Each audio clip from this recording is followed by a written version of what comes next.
সাহাবী বলছেন, জুনদুব ইবনে সুফিয়ান আল বাজালি রাদিয়াল্লাহু থেকে বর্ণিত, তিনি বলেন একটা পাথরের আঘাতে রাসূল সাল্লাল্লাহু আলাইহি ওয়াসাল্লামের আঙ্গুল থেকে রক্ত বেরিয়ে গেল, আঙ্গুল ক্ষত বিক্ষত হয়ে গেল।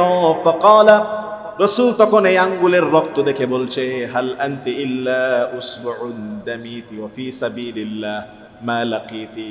হে আঙ্গুল, তুমি রক্তাক্ত হয়েছো, তাও আবার আল্লাহর পথে হয়েছো।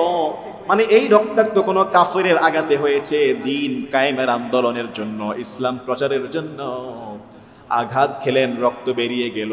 রাসূল বলছেন, তুমি একটা আঙ্গুল ছাড়া আর কিছুই না, যে রক্ত বের হয়েছে আল্লাহর রাস্তায় বের হয়েছে, এটার প্রতিদান আল্লাহই দিয়ে দিবে। সুবহানাল্লাহ। দেখছেন, আল্লাহর রাস্তায় আঙ্গুলটা রক্তাক্ত হয়েছে, তিনি বলেন তুমি তো একটা আঙ্গুল মাত্র রক্তাক্ত হয়েছো, আল্লাহর রাস্তায় হয়েছো, এটা আমার কাছে হয় নাই। আল্লাহর রাস্তায় আল্লাহর দ্বীন প্রচার করতে গিয়ে, আল্লাহর দ্বীনের কথা বলতে গিয়ে, দ্বীনের পক্ষে জিহাদ করতে গিয়ে পাথরের আঘাতে রক্তাক্ত হয়েছ, এটার প্রতিদান আল্লাহই দিবে।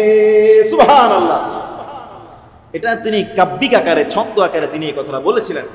রাসূল কারীম সাল্লাল্লাহু আলাইহি সাল্লাম বলেন, সাল্লাল্লাহু আলাইহি ওয়াসাল্লাম। আরো মজার ব্যাপার দেখেন, আন আয়েশা ক্বালাত, আম্মাজান হযরত আয়েশা সিদ্দিকা রাদিয়াল্লাহু আনহা থেকে বর্ণিত। আয়েশা রাদিয়াল্লাহু আনহা কে? আম্মাজান বুঝছেন তো, নবী করিম সাল্লাল্লাহু আলাইহি সাল্লামের স্ত্রী।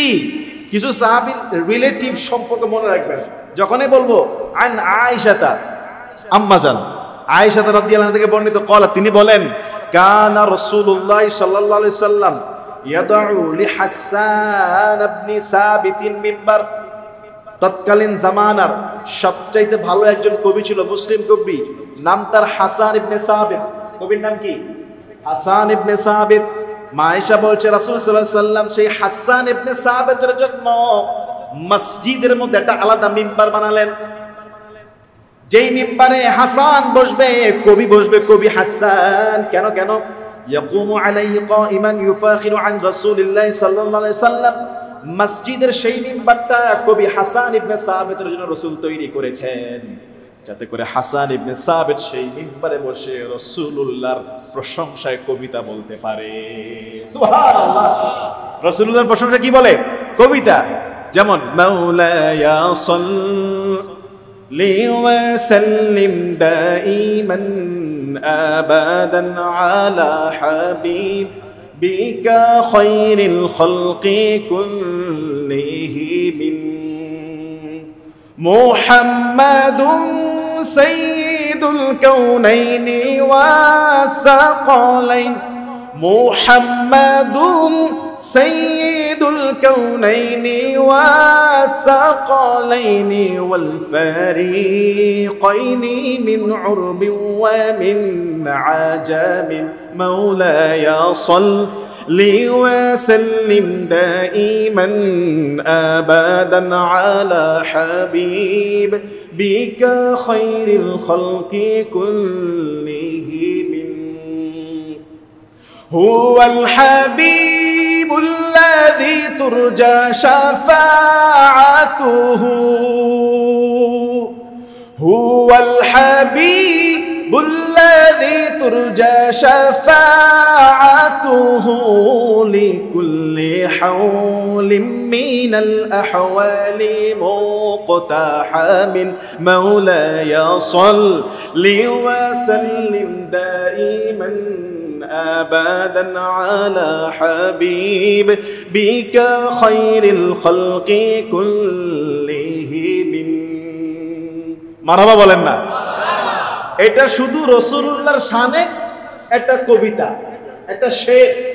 যেমন বাংলায় আছে, ত্রিভুবনের প্রিয় মুহাম্মদ, বলে না, ত্রিভুবনের প্রিয় মুহাম্মদ এলো রে দুনিয়ায়, আয় রে সাগর দেখবি যদি, আয় আয় রে সাগর। মাশাআল্লাহ। এই যে গজলটা কাকে নিয়ে? মুহাম্মদ সাল্লাল্লাহু আলাইহি ওয়াসাল্লামকে নিয়ে। তো রাসূল সাল্লাল্লাহু আলাইহি ওয়াসাল্লাম মসজিদে একটা মিম্বার বানিয়েছে কবি হাসান ইবনে সাবিতের জন্য। সেই মিম্বারে বসে রাসূলুল্লাহর শানে প্রশংসায় কবিতা বলবে। কথা বলেন, এই মিম্বার শুধু ওয়াজের জায়গা না, এই মিম্বার শুধু আপনার তাফসীর, হাদিস, নামাজ কালামের জন্য না। মসজিদের মধ্যে মাঝে মধ্যে রাসূলুল্লাহর শান আর মান নিয়ে শুধু প্রশংসামূলক গজলও গাইতে হবে, কারণ রাসূল নিজে বানাইছে মিম্বার। কথা বুঝুন না মনে হয়? তা আরবিতে একটা বললাম, বাংলা একটা বললাম। অনেকে বলে হুজুর গজল বলেন কেন? আরে গজল রাসূল নিজে বলানোর জন্য মুসলিম মিম্বার বানাইছে, কথা বলে না। রাসূল নিজে শিল্পী হায়ার করে বসায় দিয়েছে, শিল্পীর নাম হলো হাসান ইবনে সাবিত। কিছু শিখেন, 20 বছরে যা শুনেন না এখন শুনেন। হাসান ইবনে সাবিত বিশ্বনবীর পার্সোনাল সিঙ্গার, আল্লাহু আকবার বলে না? বিশ্বনবীর পার্সোনাল কবি, যে রাসূলুল্লাহর শান মান খালি গাইতেন, যে মুহাম্মদ কত সুন্দর, মুহাম্মদ আমার নবী, মুহাম্মদকে আল্লাহ কত মর্যাদা দিয়েছে। এই যে উনি কবিতা লিখতেন, গাইতেন। আর এখনকার কবিরা ও শায়েররা এগুলি লেখে, সুর দিয়ে মানুষকে বলে বলে মুহাম্মদ সাল্লাল্লাহু আলাইহি সাল্লামের প্রতি মানুষের হৃদয়কে চাঙ্গা করে। আল্লাহু আকবার বলে। এই জন্য যখন ওয়াজ করি মাঝে মধ্যে আমি একদম গান গাই, ইসলামিক গান গাই কিনা বলে? ثم الرضا عن أبي بكر وعن عمر ثم الرضا عن أبي بكر وعن عمر وعن علي وعن عثمان ذي الكرام مولاي صل وسلم دائما أبدا على حبيبك خير الخلق كلهم। আলহামদুলিল্লাহ বলে। আপনারা ভাবেন খালি হুজুররা একসাথে কোরআন শরীফ মুখস্থ করার ওয়াজ করে, ব্যাপারটা এমন না। সব আমরা জানি আলহামদুলিল্লাহ, কারণ রাসূল শিখিয়েছে, কথা বলে না? রাসূল সাল্লাল্লাহু আলাইহি সাল্লাম বলছেন, মা আয়েশা তিনি বলছেন, কানা রাসূলুল্লাহ সাল্লাল্লাহু আলাইহি সাল্লাম ইয়াদউ লি হাসান ইবনে সাবিত মিম্বারান ফিল মসজিদ। বিশ্বনবী স্বয়ং হাসান ইবনে সাবিতের জন্য মসজিদে একটা মিম্বার বানালেন। কেন কেন? ইয়াকুমু আলাইহি কাইমান ইউফাখিরু আন রাসূলিল্লাহ সাল্লাল্লাহু আলাইহি সাল্লাম, যাতে করে হাসান সেই মিম্বারে বসে রাসূলুল্লাহর প্রেমে কবিতা গান গাইতে পারে। তাহলে এবার আপনারা বলেন, বিশ্বনবীর পার্সোনাল কবি এবং সিঙ্গার সাহাবীর নাম কি? কথা বলেন। তাহলে মাঝে মধ্যে এরকম নবীর শানে, আল্লাহর প্রেমে হাম আর নাতে রাসূল বললে কি রাগ করবেন? আরে ভাই, এরকম পাবলিক আছে, হুজুর নাতে রাসূল বলেন কেন? বিশ্বাস করেন, এরকম পাবলিক আছে, আমাকে বলেছে যে নাতে রাসূলটা বলেন কেন, নাতে রাসূলটা বলি কেন, এটা হাদিস খুলে দেখ। কথা বলেন না কেন? হামদ, আল্লাহর প্রেমে হামদ বলি কেন, হাদিস খুলে দেখো। কিচ্ছু জানে না, খালি হুজুরের গুণ ধরতে পারলে নিজেকে বড় মনে করে। মূর্খ, কিচ্ছু জানে না। বালাগাতের জ্ঞান নাই, ফাসাহাতের জ্ঞান নাই, তাফসীরের জ্ঞান নাই, ইলমের জ্ঞান নাই, কোনো কিছু জানে না। এটাও যে একটা পাপ। শামাইল তিরমিজির 187 নম্বর হাদিস, আম্মাজান আয়েশা থেকে বর্ণিত, আবু দাউদের হাদিস, মুস্তাদরাক হাকিমের হাদিস, মুজামুল কাবীরের হাদিস, লিত্তাবারির হাদিস, শারহুস সুন্নাহর হাদিস, সিলসিলা সাহিহর হাদিস। কয়টা বর্ণনা আছে এটা? বলে হুজুর আপনি এত কষ্ট নিয়ে বলতেছেন, এত কষ্ট নিয়ে বলতেছে, এই জন্য আমার লাইফে এরকমও ভেটু আসছে যে হুজুর নাতে রাসূলটা ওয়াজের মাঝখানে বা শুরুতে শেষে বলার দরকারটা কি? কথা বুঝেন নাই? জীবনও মাদ্রাসার বারান্দায় যায় নাই, পশ্চিম দিকে আসার খায় নাই, এমন লোক আমাদেরকে খোটা দেয়। কথা বলে না? তো কিছু বলি না, নরম। রাসূল তো অনেক ভালো ছিলেন। তা আজকে এটা এখন একটু মানে হাদিসের রেফারেন্সে একটু মনের কষ্টটা আপনাদের সামনে হালকা করলাম আর কি। কারোর সামনে তো কিছু বলি না। কেউ কিছু বললে আমরা চুপচাপ শুনি, জানি যে জাহেলের সঙ্গে কথা বললে ইজ্জত থাকবে না। কথা বলেন না কেন? তাহলে মাঝে মধ্যে নাতে রাসূল না বললেও বলবেন যে হুজুর একটা বলেন। রাসূলুল্লাহ পার্সোনাল সাহাবী যদি মসজিদের মিম্বারে বলতে পারে, আপনি খতিব সাহেব বললে সমস্যা কি? ওয়াজের ময়দানে বললে সমস্যা কি? আমরা এই জন্য তাফসীরের মাঠে পৃথিবীর যেখানে যাই, কোরআন তাফসীরের সঙ্গে সঙ্গে রাসূলের হাদিস আসলে রাসূলের প্রেমে দুই একটা গান বলে দেয়। আলহামদুলিল্লাহ বলেন, তাদেরও মনটা নরম হয়ে যায়। ঠিক আছে না? যে ফুল যুগে যুগান্তরে খুশবু ছড়ায়, যে ফুল যুগে যুগান্তরে খুশবু ছড়ায়, এঁকেছি সে ফুল মোরা, এঁকেছি সে ফুল মোরা মনেরই কাবায়, যে ফুল যুগে যুগান্তরে খুশবু ছড়ায়। আল্লাহু আকবার। রসুল্লাহ এরকম কবি লাগতেন, তুমি বলো রসুল্লাহর প্রেমে বলো। আপনাদের ভিতরে তো রসুল্লাহর প্রেম নাই, এমন বহু জায়গায় আছে রসুল্লাহর প্রেমে শুধু 2 লাইন গেয়েছে, পকেট ভরে গেছে ভালোবাসা। কথা বুঝেন নাই? আপনারা আবার দেওয়ার দরকার নাই, এমনি বললাম আর কি। রসুল্লাহর প্রেমে টান দিয়েছে, রসুল্লাহর আশেকরা উঠে এসে পকেট ভরায় দিছে যে হুজুর কি গাইলেন এটা, আল্লাহু আকবার। কিছু শিখেন, শরম টরম ভাঙ্গা মাঝে মাঝে বলি আর কি। এসকো খালি সুবহানাল্লাহ আলহামদুলিল্লাহ চুপচাপ বসে থাকতে আসবে না, জান আর মালকে তোমায় করে দিতে হবে। কোরআনের আয়াত শুনলে আল্লাহর প্রেমে সম্মান, এটা ওই কবির সম্মান না, রাসূলুল্লাহর সম্মান। এটা আপনারা দেখেন নাই বিভিন্ন স্টেজে কবিরা রাসূলুল্লাহর প্রেমে টান দিয়েছে, ভক্ত এসে পাগল হয়ে গেছে রাসূলুল্লাহর প্রেমে এটা কি টান দিল, পকেট থেকে নোট বাইর করে তার পকেট ভরে দিছে। এটা হলো ইশক। আর আমাদের লোকের এত মূর্খ, বলে হুজুর নাতে রাসূল বলেন কেন? আর বেটা রাতে রাসূল, রাসূল নিজের পার্সোনাল কবি মসজিদের মিম্বার বানায় বসায় দিছে। আল্লাহু আকবার বলে। এটা কোন এক জায়গায় আমি বেটু খাইছিলাম, এই জন্য মনের কষ্টটা আজকে বললাম যে কিছু এরকম পাগল মার্কা পাবলিক আছে, হুজুরদেরকে খোঁজাইতে পারলে বাসে, জীবনে হুজুরদের প্রশংসা করে না, কথা বলে না। হুজুররা এত ভালো কাজ করে এগুলি বলে না, বা যদি 1 ইঞ্চি ভুল করছে পাইছে এটারে টাইনে এত লম্বা করে ফেলে, বেকুব, জানে না। নাতে রাসূল এটা রাসূল নিজে রাখতেন। হাসান ইবনে সাবিত, আপনি আমার তাফসীরগুলো সার্চ দেন, আমি তো মসজিদে বেশি গাই না, আপনি আমার তাফসীরগুলো সার্চ দেন, সারা বাংলাদেশের বিভিন্ন স্টেজে আমার প্রত্যেকটা তাফসীর মাহফিলে আল্লাহর হামদ, রাসূলুল্লাহর প্রশংসার কবিতা আছে। নাহলে এই 3টা এমনি কেমনে বললাম, এখন তো বললে সারা রাত চলে যাবে। রাসূলুল্লাহর প্রেমে আমি যদি হাম গাইতে শুরু করি হাসান ইবনে সাবিতের মতো, সারা রাত চলে যাবে। এটাও একটা ইবাদত, এটাও একটা কি ইবাদত। এবার আসেন পরের লাইনে আসেন, কোথায় আছেন? আমাদের মেজাজ এত গরম কেন? এত কিছু জানার পরে যখন মানুষ মূর্খের মতো প্রশ্ন করে, মূর্খের মতো কথা বলে, তখন মেজাজ হাইপার হয়ে যায়, কিন্তু নিজেকে কন্ট্রোল করি আলহামদুলিল্লাহ। আজকে এটা ঝেড়ে দিলাম আর কি। দেখেন রাসূল সাল্লাল্লাহু আলাইহি ওয়াসাল্লাম আয়েশা বলছে হাসান ইবনে সাবিতকে রাখতেন মিম্বারে বসে প্রশংসা করার জন্য। আচ্ছা, আরেকটা কারণে রাখতেন, আরেকটা কি শুনেন, হাসান ইবনে সাবিতকে আরেকটা কারণে রাসূল মিম্বারে বসায় দিতেন, সেটা হলো আও ক্বালা ইউনাফিহু আন রাসূলিল্লাহ সাল্লাল্লাহু আলাইহি ওয়াসাল্লাম। কাফেররা নবীকে যে গালি দেয়, মুসলমানদেরকে যে কুৎসা রটনা করে, মুসলমানদেরকে যে জঙ্গি বলে, মুসলমানদেরকে যে সন্ত্রাস বলে, নবী মুহাম্মদ সাল্লাল্লাহু আলাইহি ওয়াসাল্লামকে ভণ্ড নবী বলতো কাফেররা। ওই কাফেরদের বিরুদ্ধে পাল্টা জবাব দেওয়ার জন্য সেই মসজিদের মিম্বার থেকে হাসান ইবনে সাবিতকে রাসূল নির্দেশ দিতেন। সুবহানাল্লাহ বলে না?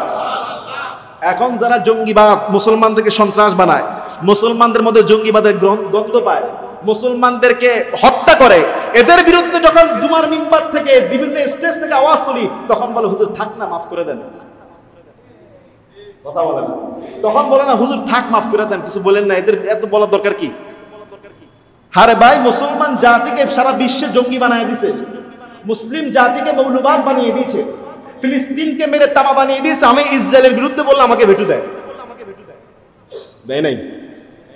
ইসরায়েলের কুৎসা ঘটনা এই মিম্বার থেকে, এটা রাসূলুল্লাহর সুন্নাহ। যারা মুসলমানদেরকে মৌলবাদ, মুসলমানদের সন্ত্রাস বলে, মুসলমানদের সম্পদ চুরি করে, মুসলমানদেরকে নির্বিচারে হত্যা করে, গুম করে, খুন করে, রাসূলুল্লাহর সুন্নাহ তাদের বিরুদ্ধে হাসান ইবনে সাবিতের মতো পাল্টা জবাব দেওয়া, বাইরে না, মসজিদের মিম্বার থেকে। বুঝেন নাই মনে হয়?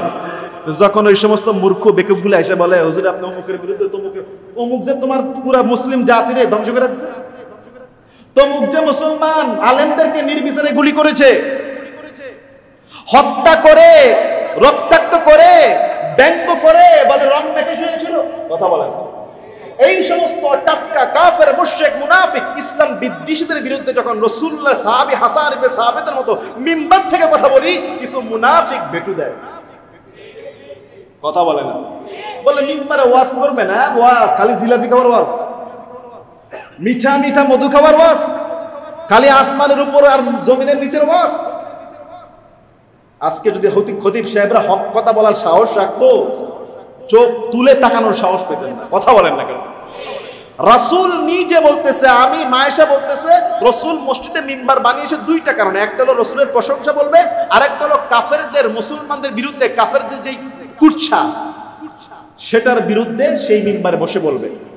এখন বাংলাদেশের একটা পত্রিকা রাসূলুল্লাহ সাল্লাল্লাহু আলাইহি ওয়াসাল্লামকে নিয়ে কার্টুন ছাপিয়েছে, আপনারা জানেন না? 2007 সালে, সেটা জানেন না তো? জানবেন কোথায়? সেই পত্রিকাকে যারা সমর্থন দিয়েছে সেটা দিয়েছে সবগুলো নবীর দুশমন। এখন নবীর দুশমনের বিরুদ্ধে আমি কি বলবো না? বললে গায়ে লাগে, এসে বলে বলার দরকার নাই, বলেন কেন? বেকুব, জানো না, মূর্খ। এই মিম্বার থেকে ইসলামের বিরুদ্ধে পাল্টা জবাবও দেওয়া হবে।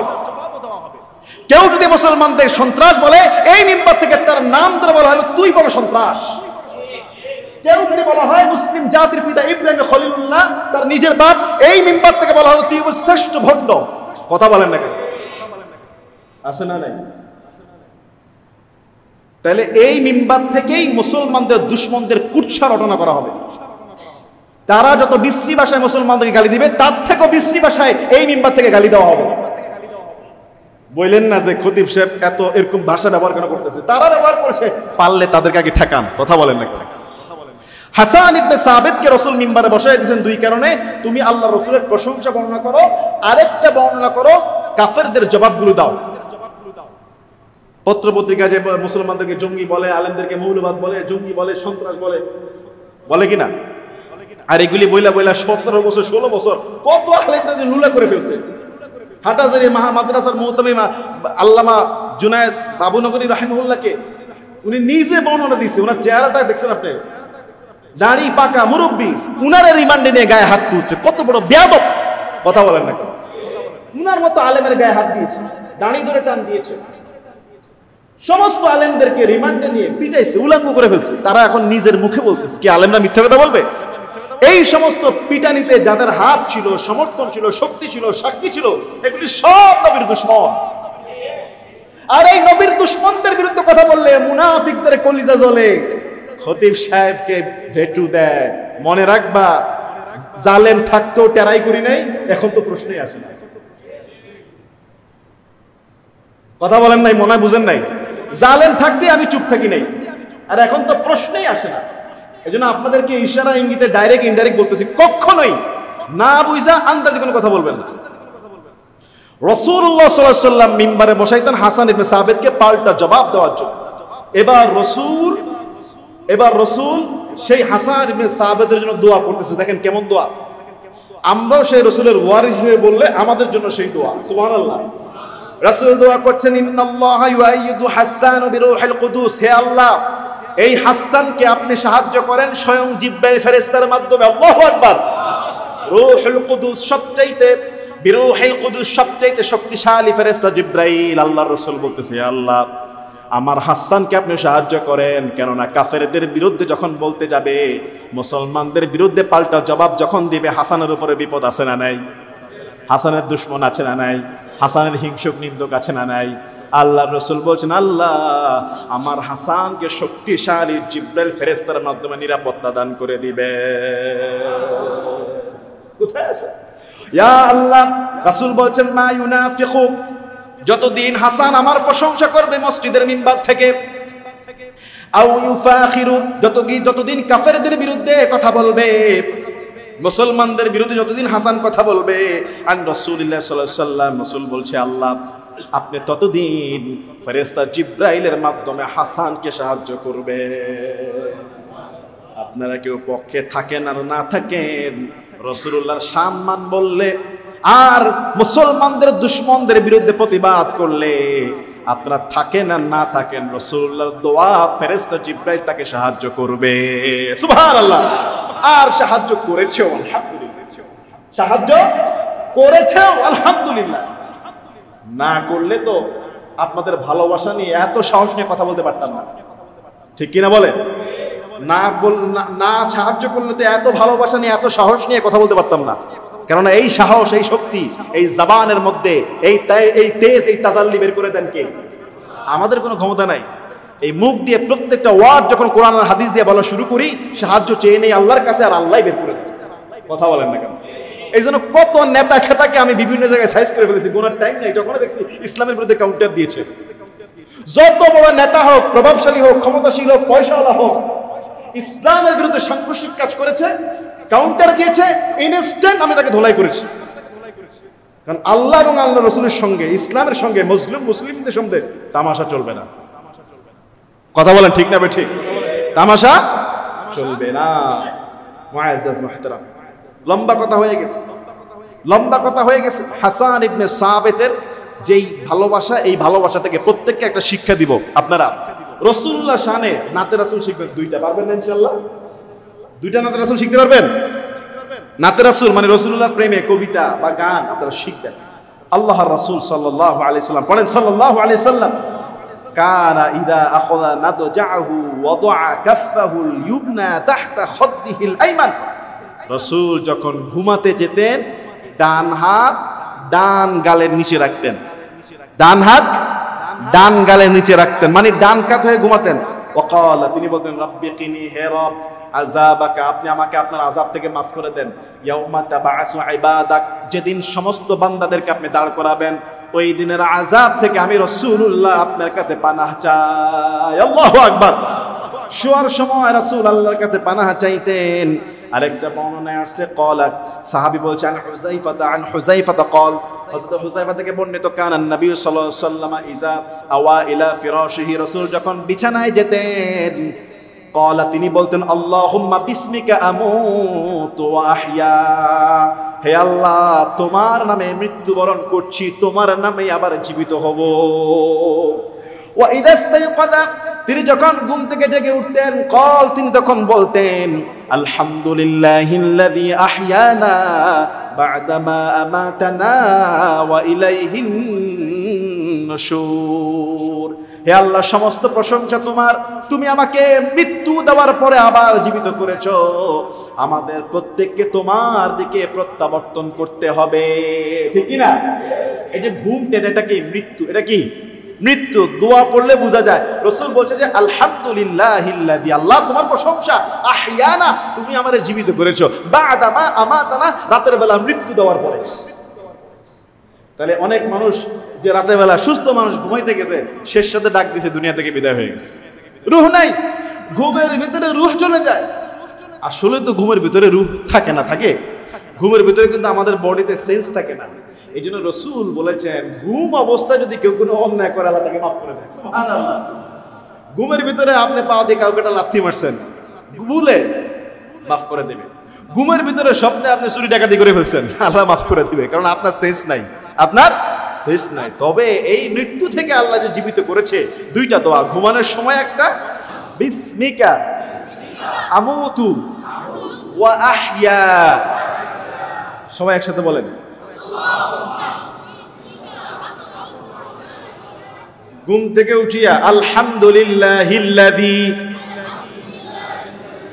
একসাথে আলহামদুলিল্লাহিল্লাযী আহইয়ানা বা'দামা আমাতানা ওয়া ইলাইহিন নুশুর। পড়বেন তো ইনশাআল্লাহ? লাস্ট একটা হাদিস, এই আমলটা কান খাড়া করে শুনবেন এবং করবেন, আপনার লাভ। করলে আপনার লাভ, না করলে আপনার লস, আমার লস হবে না। লাস্ট একটা হাদিস, আন আয়েশা ক্বালাত, হযরত আয়েশা থেকে বর্ণিত, তিনি বলেন কানা রাসূলুল্লাহ সাল্লাল্লাহু আলাইহি ওয়াসাল্লাম, মা আয়েশা থেকে বর্ণিত, তিনি বলেন রাসূলুল্লাহ সাল্লাল্লাহু আলাইহি ওয়াসাল্লাম ইদা আওয়া ইলা ফিরাশিহি, যখন রাসূল আমার বিছানায় যেতেন, কুল্লা লাইলাতিন, প্রতি রাতে, জামাআ কাফাইহি ফানাফাসা ফীহিমা, রাসূল দুই হাত একত্রিত করে সেখানে পড়ে ফু দিতেন, ওয়া ক্বারাআ ফীহিমা, ঘুমানোর সময় প্রতি রাতে রাসূল আমার দুই হাত এরকম করতেন, আর রাসূল আমার সেখানে পড়ে ফু দিতেন কুল হুয়াল্লাহু আহাদ, এই পুরো সূরাটা পড়তেন। এরপরে পড়তেন কুল আউযু বিরাব্বিল ফালাক, পুরা সূরা পড়তেন, ওয়া কুল আউযু বিরাব্বিন নাস, তিনটা সূরা পড়তেন, মুহাম্মাদুর রাসূলুল্লাহ।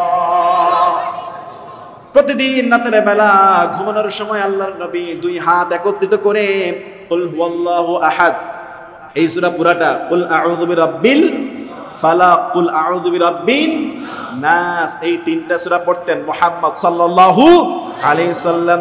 এরপরে পড়ে ফু দিতেন, দুই হাতের তালুতে ফু দিতেন, থুম্মা মাসাহা বিহিমা মাস্তাতা মিন জাসাদিহি, দুই হাতের মধ্যে ফু দিয়ে শরীরটাকে মুছতেন। যতদূর সামর্থ্য হতো, যতদূর হাত যেত, আল্লাহ নবী দুই হাত দিয়ে শরীরটাকে মুছতেন। ইয়াবাদাউ বিহিমা রাসাহু, এরপরে তিনি তার মাথা মুছতেন। ওয়াজহাহু, চেহারা মুছতেন। ওমা আকবালা মিন জাসাদি, শরীরের সামনের ভাগ মুছতেন যতটুকু সম্ভব হতো। ইয়াসনাউ যালিকা সালাসা মাররাত, এইভাবে মুছতেন তিনবার। কয়বার? তিনবার শরীরটাকে মুছতেন। মুহাম্মদ প্রতিদিন রাতের বেলা এই আমলটা আল্লাহর নবী করতেন। এই আমলটা যেই ব্যক্তি করবে, যাবতীয় বালা মুসিবত বদনজর জিনের আসর থেকে হেফাজত করে দিবেন কে? করবেন তো ইনশাআল্লাহ। সূরা কয়টা? সূরা ইখলাস, সূরা ফালাক, সূরা নাস, এই তিন সূরা প্রথমে একবার পড়ে এই হাতের তালুতে ফু দিয়ে পুরো শরীর একবার মুছবেন। এরপরে আবার পড়বেন, আবার পরে ফু দিয়ে আরেকবার মুছবেন। এরপরে আবার পড়বেন, আরেকবার পড়ে দিয়ে পুরো শরীরটা মুছবেন, মাথা মুছবেন, মুখ মুছবেন, শরীরটা মুছবেন।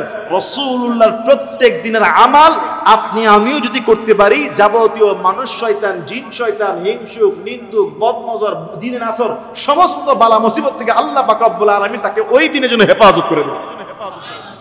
এর থেকে বড় মন্ত্র আর কই পাবেন? 10,000 20,000 টাকা কবিরাজকে দেন, এক টাকা তো আমারও দেন না। এত সুন্দর সুন্দর কবিরাজি কথা বলে দেয়। কবিরাজের কাছে যাওয়ার দরকার নাই। এই যে ফ্রি যে কথাগুলো বলতেছি, খালি আমল করেন। কবিরাজের কাছে যাওয়া লাগবে না। কবিরাজের কাছে গেলে কি দিবে? তাবিজ একটা দিবে আপনাকে। তাবিজের ভিতরে কি আছে? তাবিজ যদি খোলা হয়, দেখা যায় সেখানের মধ্যে ওই আরবিতে লেখা 6 7 8 9 লেখা। নাউজুবিল্লাহ বলবেন না? 6 7 8 9 কি লিখে রাখছে? জিবরাইল, রূহ, কুদুস। আহা, কোরআনের থেকে সবচেয়ে বড় ঝাড়ফুঁক আর কিছু হতে পারে? কোরআন সবচেয়ে পাওয়ারফুল মানুষের শিফার জন্য, শরীরের সেফটি এন্ড সিকিউরিটির জন্য। এভরি মোমেন্টে আপনাকে বিভিন্ন খারাপিয়াত থেকে প্রিভেন্ট করবে এই কোরআন। তবে জানতে হবে কোন আয়াত কখন কোথায় মারতে হবে, এটা জানতে হবে। কোন আয়াত কখন কোথায় মারতে হবে এটা জানতে হবে। তাই আজকে সিম্পল এন্ড ভেরি ইজি একটা আমাল দিলাম, প্রতিদিন রাতের বেলা আপনি করেন। আপনার ছোট্ট বাচ্চাটা মাঝ রাতে চিৎকার মারে না? অনেকে বলে হুজুর এই যে বাচ্চা মাঝ রাতে চিৎকার মেরে ওঠে, শয়তান ওকে কান্দায়, জিন ওর ভিতরে দুঃস্বপ্ন দেখায় দেয়। এই জন্য সূরা ফালাক, ইখলাস, নাস একবার করে 3 বার পড়ে 2 হাতের তালুতে দিয়ে শরীরটা মুছবেন।